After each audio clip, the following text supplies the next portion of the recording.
সন্ধ্যের পূর্ব মুহূর্তে নদীর ধারে এসে কিছু কথা আপনাদের মাঝে বলে যাই। সবুজ ঘাসে শিশির বিন্দু, নরম হাওয়ায় ভেসে সুগন্ধ, নীল আকাশে সাদা মেঘ যায়, পাখিরা গায় গান মন ভরায়।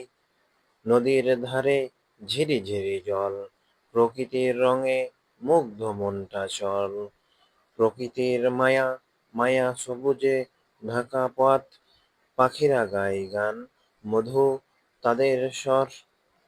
নদীর ঢেউ নাচে ফুলে ভরে বাগান, রোদ রোদে সোনালি আলো, জলে নতুন প্রাণ। সন্ধ্যার পূর্ব মুহূর্তে নদীর পাশে এসে আমি একটি ভিডিও না বানিয়ে থাকতে পারলাম না, তাই আপনাদের মাঝে নদীর একটি ভিডিও নিয়ে আপনাদের মাঝে কিছু কথা বলার চেষ্টা করেছি। ভিডিওটি ভালো লেগে থাকলে পাশে থেকে লাইক, কমেন্ট, শেয়ার করবেন।